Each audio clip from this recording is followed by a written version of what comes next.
Hi, I'm Zibby Owens, the creator and host of the award-winning podcast that you're listening to right now. Thank you so much, called Moms Don't Have Time to Read Books. It is a daily podcast, 365 days a year, and each day we talk to an author about all of the things related to their career, their book, their life, and more in 30 minutes or less, because who has time? I am now an author myself, although I wasn't when I started this podcast, and you can get my new memoir, Bookends, a memoir of love, loss, and literature, wherever books are sold starting July 1st, and my children's book, Princess Charming. You can learn more about me at zibbyowens.com, but really you're here to learn more about the authors, and that is what we're going to do. Also, be sure to check out all the other podcasts in the Zcast Podcast Network. You can learn more at zcastnetwork.com and definitely check out those shows as well. Meghan O'Rourke is the author of The Invisible Kingdom, Reimagining Chronic Illness. She's also the author of The Long Goodbye and the poetry collections Sun and Days, Once, and Half-Life. The recipient of a Guggenheim Fellowship and other awards, she is the editor of the Yale Review. Her writing appears in the Atlantic Monthly, the New Yorker, the New York Times, and more. Welcome, Meghan. Thank you so much for coming on Moms Don't Have Time to Read Books to discuss The Invisible Kingdom and your work and your life and everything else. I am so excited to be here. Thanks so much for having me. Sure. Okay, so I'm sure most people listening are familiar with your best-selling book already, but just in case, would you mind describing what it's about and how you decided to share all of this and do all the work on it and just all the good stuff? Yeah. So this book has been, I think, almost a decade in the writing. It's called The Invisible Kingdom, Reimagining Chronic Illness, and it weaves my own story of getting mysteriously sick over really quite a long time, more than a decade, first subtly and then quite ill, with a kind of through line of reportage about how did we end up here where so many people who have these kinds of illnesses that I'm talking about, like autoimmune disease, fibromyalgia, myalgic encephalomyelitis, or chronic fatigue syndrome, or ongoing effects of Lyme disease, et cetera, now long COVID.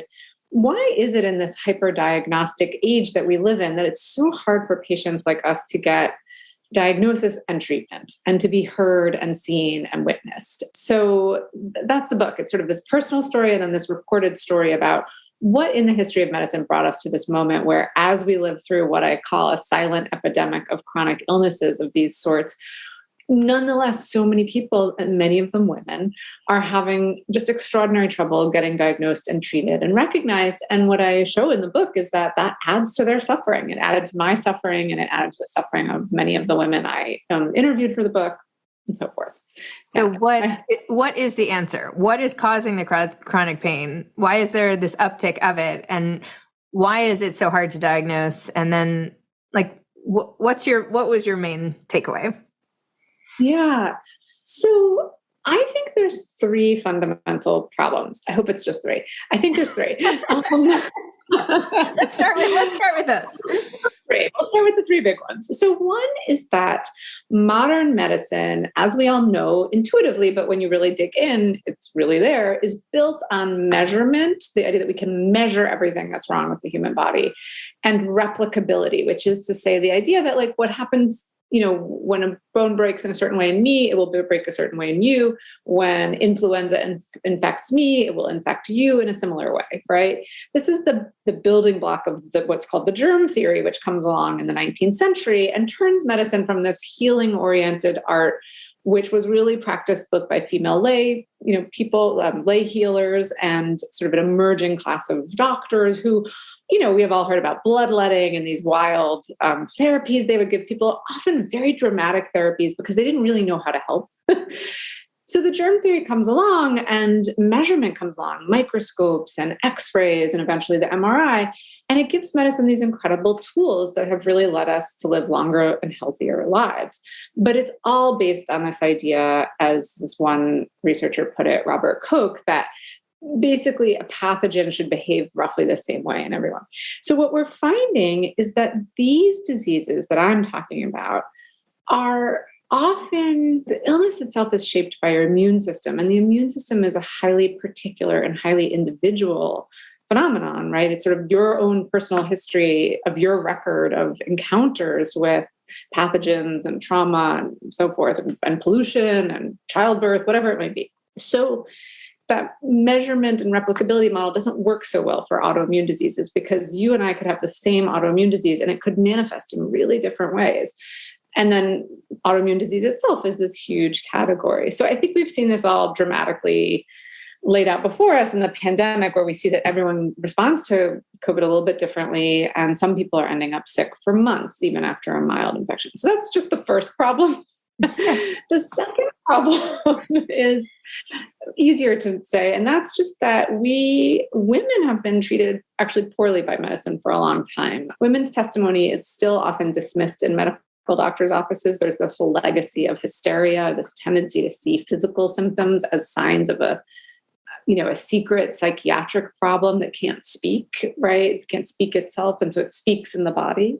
And also making that even more complicated, we didn't do much research on women's health until pretty recently. So even through the 1990s, a lot of medical experiments were conducted just on biologically male animals. And it turns out that women metabolize and process medications really differently. And disease affects us. Heart disease is different in us than it is in men. It's so crazy that they wouldn't think to do that. Right. And you're like, it's science. The science is really just looking at, and so I'm a big believer in science, but the point I make is like science is incomplete. It's a process. It's done by humans. So we need that science to start, getting more robust.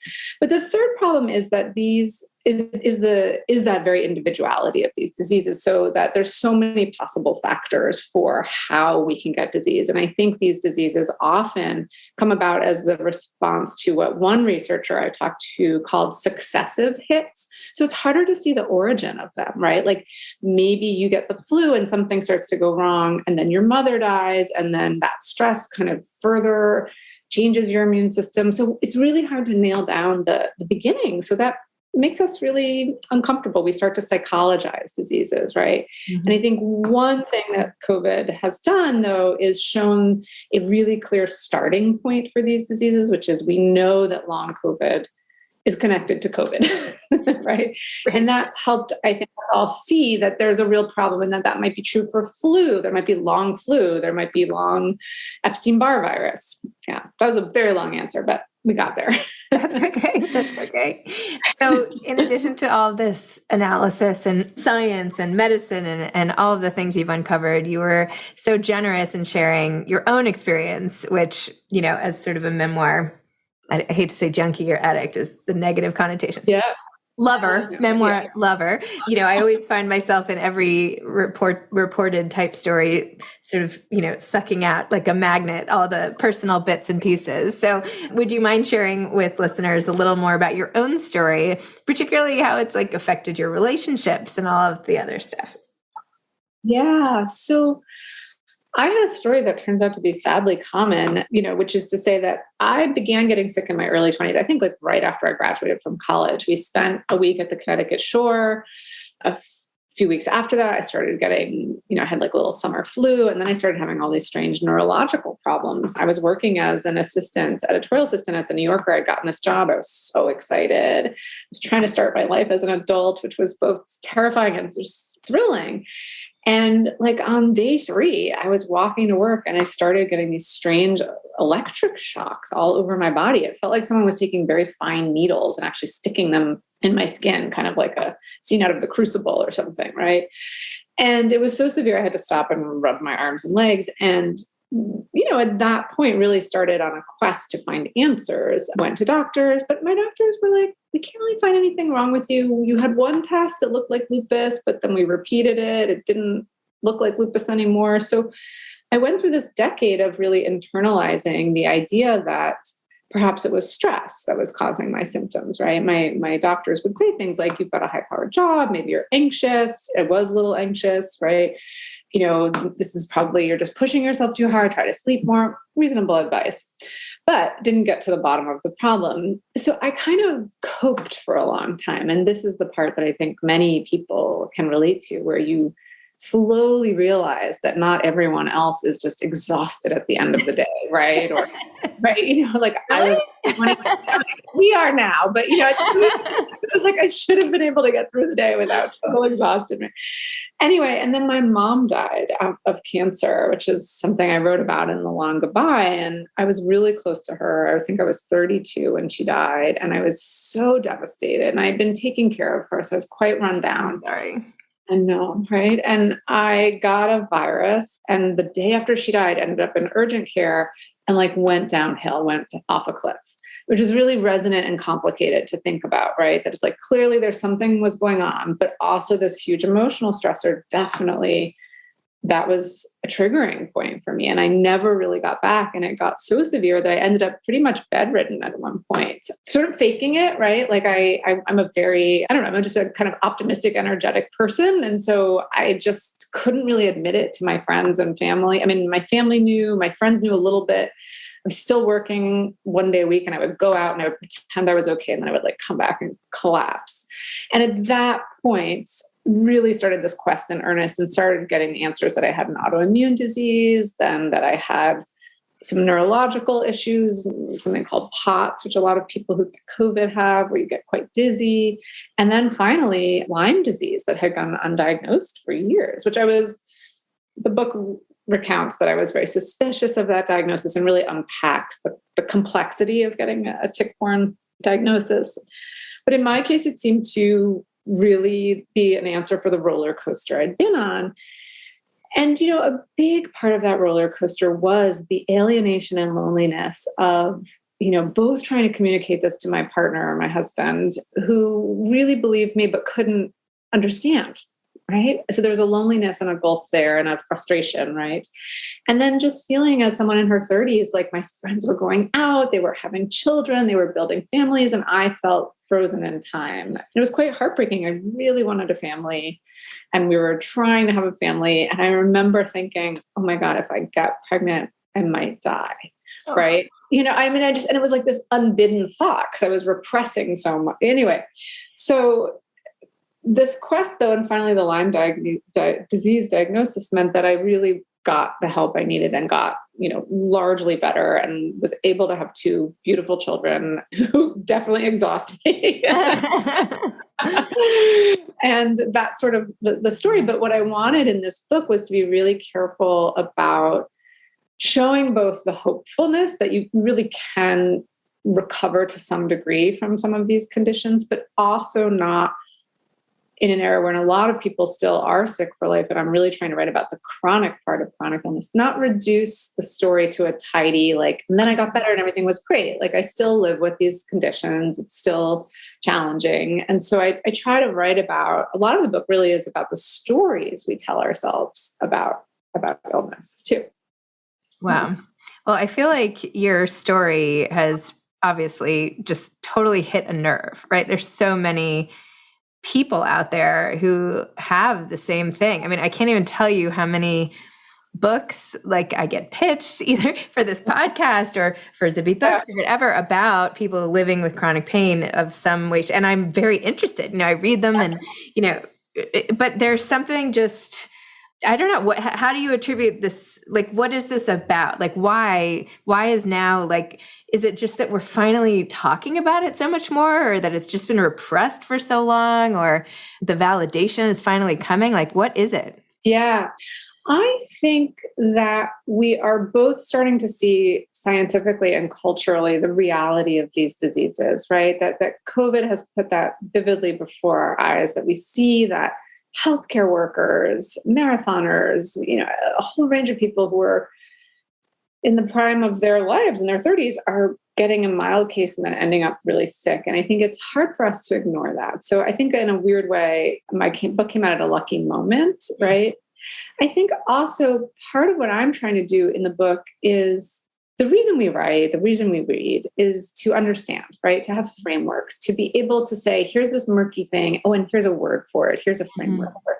So I think the work I was really trying to do in my book, which I wasn't finding in some of the other books I read that I loved and meant a lot to me, was to really create this framework where you could follow my story as someone who might be sick herself or as a caretaker, a father, a husband, a cousin. And it would offer a kind of explanation and also on a literary level, be like a detective story so that it's and like a novel, it's showing you the complexity of life with illness. To be sick isn't just all doom and gloom. It's like you're still living your life. You still have hopes and ambitions and you laugh and you cry and you. So I think right now we are all hungry for that reminder because we've all in a way been living the life of a chronically ill person, right? In the pandemic, we've all been quarantined and worrying and wondering. And so I think there's some of that there's this huge problem. We've all been through a national trauma and we're kind of hopefully ready to look at the science and look at the reality of these stories and start coming toward a future where maybe we have more tools to deal with them. Yeah. Well, it's very hopeful. Some days I'm more pessimistic, but today I'm going to do it. All right, good. I'm going to get on your train. I'll put my hands on your shoulders in the locomotion or whatever and follow along. I like that. Can we talk about your life as a writer too? And also just like where did you grow up? Like what is your overall story? How did you get here and everything? I grew up in Brooklyn, New York. My parents came to New York from New Jersey, suburban New Jersey. They were both from large Irish Catholic families. And my mom, I think, was the first daughter in her family to go to college. She went to Barnard. And she was like a lifelong reader, learner. She got an MA when we were in high school in science. She just loved to learn. Wow, that's cool. She loved stories. She was not herself a writer, but she, when I was very young, gave me a journal and said, you should write down the interesting things that you see and hear. And her example was something like the girl with a mohawk and purple hair on the corner because it was the 80s, right? I, by the way, dressed up as a girl with a mohawk and purple hair for Halloween in the 80s. Yes. Right. There you go. So you know. Exactly. Right. Very cool tights. And, yeah. Right. It's funny. I was just showing my kids pictures of mohawks. And I remember being terrified of mohawks at that age, and they thought it was so cool and how they want them. And anyway, so yeah, I went to a school called St. Anne's. My parents were teachers, and I was really encouraged in writing from a young age. Like, I think I loved writing. I loved reading. I was shy, so I read all the time, and kind of really had a conversion moment when I was about 13 years old where I wrote a story and I was like, this is what I want to do my whole life. Had no idea that was actually possible, by the way, but like knew that I had that feeling of like somehow this act of expressing something through a literary lens, through a story in this case, was what I wanted to do. So when I went to college, I took a bunch of writing classes and just kept writing sort of obsessively and ended up working in magazines. I worked at the New Yorker as an assistant and then an editor for a long time as a fiction editor and nonfiction editor. And I always tell people that was like going to graduate school because just the incredible writers and editors who were there and just I felt like such an imposter. I felt like you're letting me edit a George Saunders story. You're letting me edit, Yi and Lee. But I learned so much. And the great thing about a magazine is you have the support of others and you learn from others and you learn to collaborate. And I think that was a really key stage for me as a writer, even though I wasn't writing a lot, because I realized that writing didn't just have to be lonely and perfect, right? I realized that a lot of these writers were handing in beautiful stories, but parts of them didn't totally work, or the jokes were too, took too long to tell or whatever, and so it was this great education where it both taught me a lot about the craft of sentence writing and also kind of got me out of any preciousness or fears I think I had about, trust me, there's still plenty of fears, but like it helped me see that writing could be this process. It didn't have to be perfect on the first try, is what I'm saying.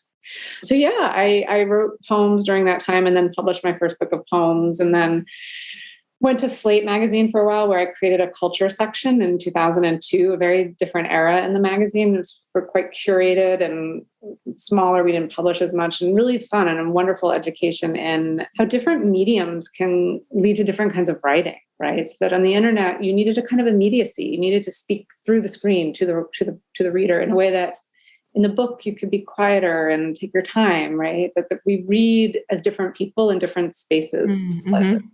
Yeah. And from there, just sort of pivoted to writing. And I've been writing ever since my mom died. And I think that was the moment where I I'd been writing about grief for Slate, and I just urgently felt that it was a book. And since that moment, I've really been mostly writing. I've come to Yale in the past couple of years, which is where I went to college, to edit the Yale Review, which is a wonderful literary magazine that's been here for 200 years. And so I do that part-time, and I write part-time, and it's sort of the best of both worlds, right? Where I get to, the hard thing about writing is it's all about you, right? It's all in your head. It's all like, am I making this work? If you have a bad day, that's all you have to show for it, right? And what I've always loved about editing in magazines is that you can take the tools that you love as a writer, which are attention to sentence, caring about character, reading, and you can be a good reader for someone else, right? And you can help their work. And yeah, so it's instead of podcasting, that's what that's my contribution. I went to Yale too, by the way. Oh yeah. But I loved it. Yeah. We were there at the same time. I think I'm probably older than you. But anyway, very cool. Yeah. Amazing. So what are you investigating now? Like, what is your obsession?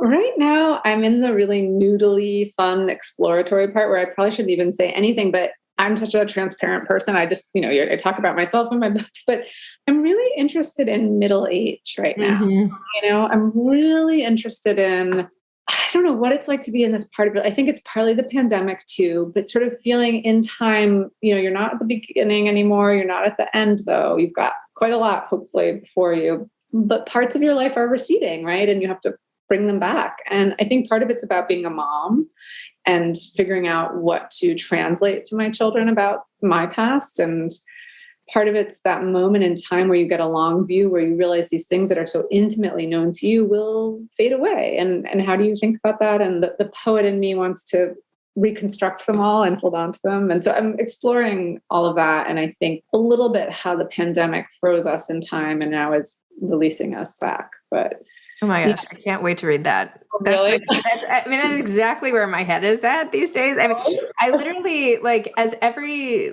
little thing changes, I'm 45. And so I just feel like this is the time where things have changed the most since I was like a kid. Do you know what I mean? I'm like, oh, okay. So now I can't see, and I swear to God, I'm losing hearing in my right ear, but I'm not going to address it. And like, what is this wrinkle on my neck? And like, oh, okay. Like, there's nothing really I'm going to be able to do. I'm just going to have to sit here and watch as like I deteriorate slowly. Exactly. Like, how do we make peace with that? Right. I'm like, physically and sort of spiritually and existentially. Yeah. Yes. Totally. It's a tough pill to swallow. I'm not going to lie, but I'm also like, why is everybody not talking about this all the time? Like, this is wild. This is like insanely wild. And like, I didn't feel like I got like the manual when I turned 40, maybe even more like 44. For me, it's like this year has been. Totally. I just turned 46. So we're right in the same period of time. And yeah, it's like, right, you kind of are in like even the first few years of your 40s, it's like the late 30s. And then you suddenly things start to change, and right, there's no manual and there's not a lot of discussion of it. So I'm always interested in my work in the places where we're all going through something, grief, illness, aging, and we're not really talking about it, right? Because I think I want my books to be kind of that best friend who's going to just tell you everything. Well, right. If you need a subject, you can interview me. Not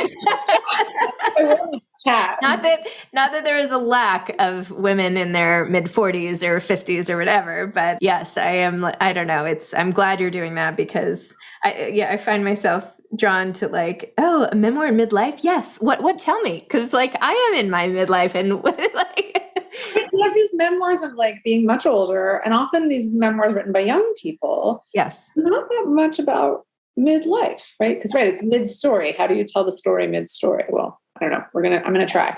Plus, like, I feel like midlife was so.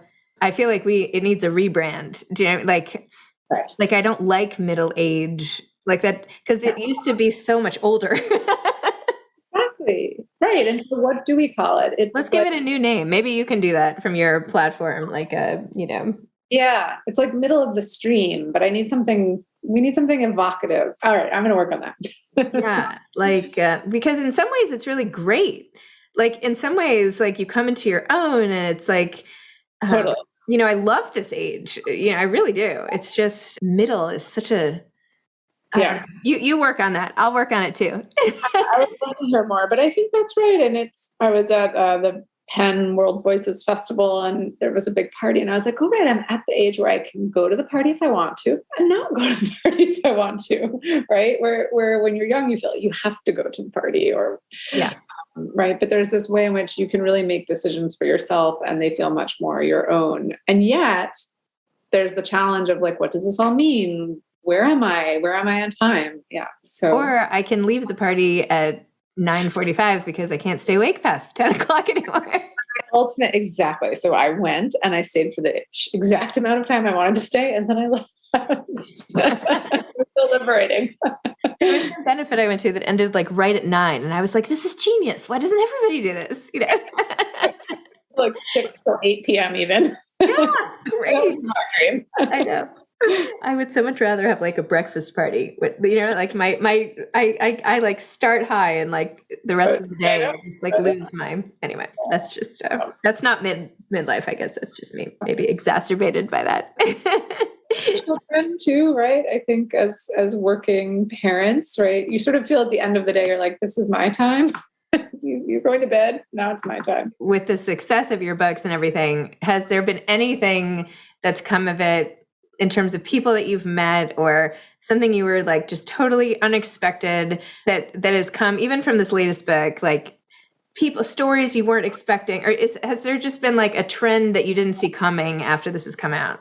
Yeah. Well, I have to say, I think on the most basic level, this book was really hard to write. And one reason it was hard to write is it's hard to tell the story of your own illness. It's a little bit like telling people your dreams, right? Kind of had to be there, right? So sort of a craft perspective, I was really worried that, and my illness was largely invisible. It was kind of full of ups and downs. It wasn't dramatic in a certain way. So I think there was this fundamental question that I had was like, would anyone connect to this book? And was it actually going to be evocative of other people's stories? So I do think the biggest kind of, not necessarily surprise, but like reality that I was not sure about was that people are connecting to this book. They feel seen and heard in a way. That's what I hear a lot, which is really touching, that, you know, they felt more seen and heard by the book than they had by anything they'd read, which was my greatest hope for it. And then it's a really good question. I think I am shocked by how many people are suffering, you know, and how hard it is for us to tell our stories. I think that's not a fun fact, but it has been galvanizing. And I do feel that people around people who are sick or suffer from pain are starting to listen with new ears. And we are on the verge of a national shift of some kind. More locally, there have just been some writers I met. The writer Chloe Cooper Jones has a beautiful book out called Easy Beauty.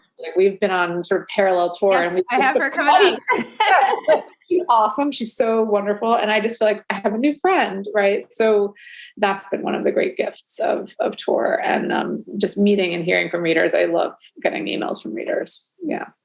I want to have perhaps a daytime party since we've already established too late at night is not good, and I want like everybody just to wear shirts and have all of their, like have all these boxes, like chronic pain, like check, you know, grieving a loved one, check, like just all these ways. Cause when you look at people on the street, you just have no idea. And I just feel like everyone would be such a better person and we would all be so much kinder to each other. Absolutely. If all that stuff was on the outside versus hidden on the inside. Yeah. I remember so vividly when I wrote The Long Goodbye. I think I wrote about this in The Long Goodbye, which was about my mother's death. And it was written kind of in real time because I had this feeling that I was so inconsolable, you know, and very few of my friends, I was 32, few of my friends had lost somebody and they didn't know what to say.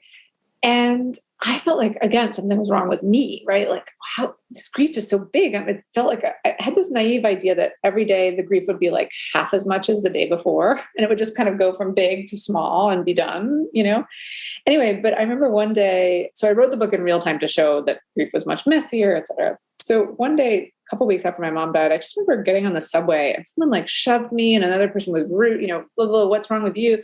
And I just felt like bursting into tears. And I remember just wishing exactly what you said. We just have like a way of showing when we're vulnerable so that And ever since then, I've felt very different in public. Like when someone's really short or strange to me, I just think maybe they just lost somebody. Maybe they're sick, right? And it's really hard, right? Yeah, well, I love it's like it used to be in the olden days when people would like literally enshroud themselves in black, and you would like, treat them with respect and special care, right? Yeah, and special delicacy. Yeah. As opposed to like maybe I'll wear a black t-shirt and jump back on the subway or something. But anyway, I'm sorry we've gone a little late, but it's been really great talking to you, and I really would love to meet you in person.